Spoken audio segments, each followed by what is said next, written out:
नमस्कार दोस्तों, मैं विवेक नारंग रियल एस्टेट कंसल्टेंट आज एक ऐसे महत्वपूर्ण विषय पर आपसे बात करना चाहता हूं जो एक आम नागरिक और आम जन के लिए बहुत आवश्यक है। कोई भी व्यक्ति अपने जीवन के कालखंड में एक बार, दो बार, तीन बार अवश्य अपने अनुभव उसको प्रॉपर्टी को खरीदने का होता है। और चूंकि ये विषय रोज नहीं खरीदा जा सकता, ना खरीदा जाता, तो उसके लिए आपको क्या ध्यान रखना चाहिए कि आप अपनी संपत्ति को, अपने द्वारा अर्जित पूंजी को, अपने द्वारा अर्जित पैसे को लूटने से बचा पाएं। तो मैं आज आपको यह बताना चाह रहा हूं कि जब भी आप किसी भी प्रॉपर्टी में पैसा इन्वेस्ट करते हैं तो आपको उसके अंदर क्या चीज़ का ध्यान रखना चाहिए कि आप अपने आप को फ्रॉड से बचा पाएं। तो उसमें सबसे महत्वपूर्ण बिंदु यह है दोस्तों कि आप जिस भी किसी इंडिविजुअल से, किसी कंपनी से, किसी रियल एस्टेट डेवलपर से आप कोई भी प्रॉपर्टी पसंद करते हैं तो उसमें आपको सबसे पहला बिंदु जो चेक करने वाला है, बिल्कुल डील ना करें उनसे। अगर वो ये कहें कि मैं आपको अपने मालिकाना हक के पेपर नहीं दिखाता, तो सबसे पहला बिंदु ये है कि आपको उसकी टाइटल डीड के पेपर को चेक करना है। टाइटल डीड के पेपर का अभिप्राय है मालिकाना हक के दस्तावेज, वह कागज, वह पेपर जिनसे वह उस प्रॉपर्टी का मालिक बना है, उसके द्वारा उस प्रॉपर्टी को कहाँ से खरीदा गया है। अगर किसी सरकारी संस्था द्वारा खरीदा गया है तो उसको उस सरकारी संस्था से अलॉटमेंट लेटर, उसकी कन्वेंस डीड, उसके द्वारा किए गए भुगतान की रसीदें और उसके नाम पर उस ज़मीन का पंजीकरण या रजिस्ट्रेशन हुआ है या नहीं, इसको हम बोलते हैं टाइटल डीड के पेपर। आपको यह चेक करना है। नंबर एक, अगर किसी सरकारी संस्था से उसके द्वारा जमीन को खरीदा गया है तो उस सरकारी संस्था से उसके नाम के अलॉटमेंट लेटर, उसके द्वारा भरी गई रसीदें, पेमेंट के भुगतान और उसके नाम पे सब रजिस्ट्रार ऑफिस से उसका रजिस्ट्रेशन, वो रजिस्ट्रेशन नंबर वो स्टाम्प पेपर के ऊपर रजिस्टर्ड होते। तो यह एक मूल विषय है जो आपको चेक करना है। और बिना इसके यदि कोई व्यक्ति आपको ये कहता है कि मैं आपको पेपर दिखा दूंगा, मेरे पेपर बैंक में है, लॉकर में है, तो बिल्कुल भी डील नहीं करनी चाहिए दोस्तों, ये एडवाइजेबल नहीं है। नंबर एक।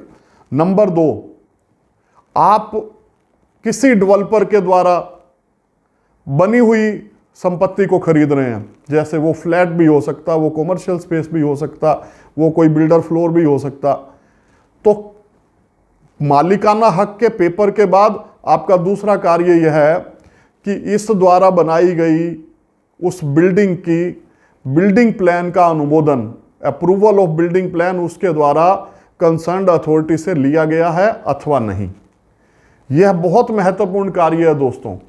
यदि उसके द्वारा उस बिल्डिंग का नक्शा पास करवा दिया गया है और उसके अंदर उसके द्वारा ऑक्यूपेशन सर्टिफिकेट, उस बिल्डिंग को हर तरह से उसकी पूर्णता हो गई है, पूर्णतः निर्मित कर दिया गया है, उसमें सभी सुविधाएं बिल्डर के द्वारा दी गई हैं, तभी वो कंप्लीशन सर्टिफिकेट या ऑक्यूपेशन सर्टिफिकेट इशू जारी किया जाता है। तो अगर उसके पास वो ऑक्यूपेशन सर्टिफिकेट नहीं है तो आपको उस बिल्डिंग के अंदर डील नहीं करना है, क्योंकि आप घर नहीं खरीद रहे। ये याद रखना दोस्तों, आप अपनी जिंदगी की पूंजी लेकर अपने घर के अंदर तनाव लेकर जा रहे हैं और आपको उसके बाद कोई कोर्ट, कोई पुलिस, कोई कचहरी आपको बचा नहीं पाएगी। नंबर एक, मालिकाना हक। नंबर दो, बने हुए घर को अगर आप खरीद रहे हैं तो उस घर के अंदर उसकी बिल्डिंग प्लान की अप्रूवल, उस बिल्डिंग प्लान के साथ साथ उस बिल्डिंग प्लान के बने हुए भवन का ऑक्यूपेशन सर्टिफिकेट। नंबर तीन, विभिन्न सरकारी विभागों द्वारा, कई बार देखते हैं हम कि महानगरों में, दिल्ली, गुड़गांव, नोएडा जैसी जगहों पर हाई राइज बिल्डिंगें, या अन्य शहरों में, जयपुर, बेंगलोर शहरों में लोगों द्वारा हाई राइज बिल्डिंगें बनाई जाती हैं। तो उन हाई राइज बिल्डिंगों के अंदर विभिन्न विभागों से एनओसी भी ली जाती है, जैसे एयरपोर्ट अथॉरिटी ऑफ इंडिया से, या फॉरेस्ट की लैंड आसपास पड़ती हो तो फॉरेस्ट से एनओसी, या फायर की एनओसी। तो इस प्रकार की विभिन्न एनओसीओं का भी आप द्वारा उनसे पूछा जाना चाहिए और उसके पेपर आपके समक्ष रखे जाने चाहिए, तो आपने उस डील को करना है। यह बड़ी महत्वपूर्ण चीज है दोस्तों, जिसका आपको ध्यान रखना है। देखो दोस्तों, मैं आपको बिल्कुल क्लियर करना चाहता हूं, हमारे देश की जो सरकारी व्यवस्थाएं हैं यह बहुत ही लचर हैं। इन लचर सरकारी व्यवस्थाओं के अंदर आपको अपने इंटरेस्ट को खुद वॉच करना है। कोई सरकारी विभाग आपके इंटरेस्ट को वॉच नहीं करेगा। आप अगर रजिस्ट्री कराने के लिए सरकार के पास जा रहे हैं तो वो स्टाम्प ड्यूटी 5 लाख, 10 लाख, 8 लाख आपसे ले लेंगे। यह दायित्व उनका नहीं है कि वो आपको उस प्रॉपर्टी के मालिकाना हक के पेपर, उसकी एनओसी, उसके बिल्डिंग प्लान अप्रूवल को चेक करके दें। उनके पास तो पैसा आ रहा है, वो अपने पैसे को ले सकते और ले लेंगे। इसके बाद परेशानी आपको हो सकती है, तो यह कार्य आपके द्वारा किए जाने चाहिए। सरकार कहती है कि परचेजर समझदार बने, परचेजर अपनी संपत्ति का निवेश करने से पहले खुद का ध्यान रखे। दोस्तों, मैंने ऐसे अपने जीवन में बहुत व्यक्तिगत अनुभव किए हैं जहां सरकारी संस्थाओं द्वारा अलॉटेड प्लॉट में भी बाद में डिस्प्यूट पड़ गए हैं। तो एक आम जन के नजरिए से यह बहुत जरूरी है कि आपको प्रॉपर्टी में इन्वेस्ट करते समय, निवेश करते समय 4, 5, 3 बिंदुओं का अवश्य ध्यान रखना है। अगर आप इन बिंदुओं का ध्यान रखेंगे तो आपके साथ कोई व्यक्ति फ्रॉड नहीं कर पाएगा। यह मेरा आपको दावा है, मेरी गारंटी है आपको। नंबर 1, मालिकाना हक। चाहे वो प्लॉट किसी सरकारी संस्था द्वारा अलॉट किया गया है तो उस सरकारी संस्था के पंजीकरण के समस्त दस्तावेज, या दूसरा रास्ता ऐसा भी हो सकता कि कई स्टेटों के अंदर सरकार एग्रीकल्चर लैंड या दूसरी अन्य भूमि के ऊपर यह अनुमोदन देती है कि आप इस पर अप्रूवल कराकर आप मकान बना सकते हो। उसको CLU बोलते हैं। हरियाणा में इसके लिए सरकार द्वारा director general town and country planning का विभाग निश्चित है। ऐसे विभिन्न स्टेटों के अंदर विभिन्न विभाग जो जमीन को CLU करने के लिए सरकार के विभाग द्वारा अनुमोदित होते हैं, वो देखा जाता है। तो आपने अगर सरकारी संस्था के प्लॉट में आप कोई फ्लैट या प्लॉट बाई कर रहे हैं तो सरकारी संस्था के डॉक्यूमेंट को देखना है।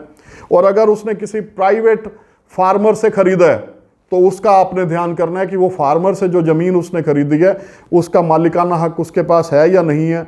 अगर उसने फार्मर से कोलैबोरेशन की हुई है कि कुछ हिस्सेदारी में, कि कुछ हिस्सा आपका कुछ मेरा, तो उसके पास उस संपत्ति को बेचने का अधिकार फार्मर से लिया गया है या नहीं। वो चाहे वो GPA के माध्यम से हो, जनरल पावर ऑफ अटॉर्नी के माध्यम से, या वो सेल एग्रीमेंट के माध्यम से हो। तो ये चीज़ें आपको अवश्य ध्यान करनी है।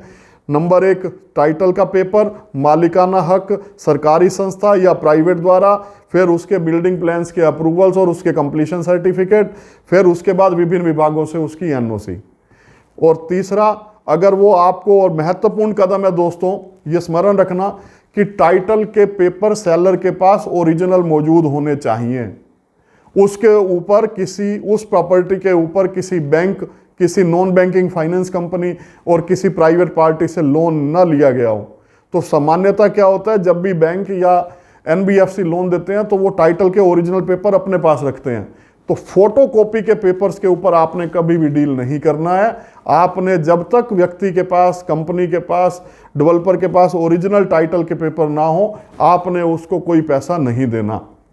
इन बातों का, इन बिंदुओं का अगर आप अपने जीवन में ध्यान रखेंगे तो आप अपने जीवन के कालखंड में अपने द्वारा अर्जित संपत्ति जो आप 1 बार या 2 बार खरीद पा रहे हैं, उसको आप बिना परेशानी के उसमें रह पाएंगे और आप हिंदुस्तान की कोर्ट, कचहरी, पुलिस और इनसे अपने आप को मुक्त रख पाएंगे।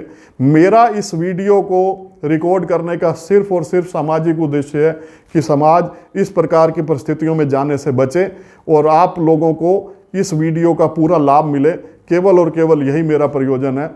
धन्यवाद मित्रों। Press the bell icon on the YouTube app and never miss another update.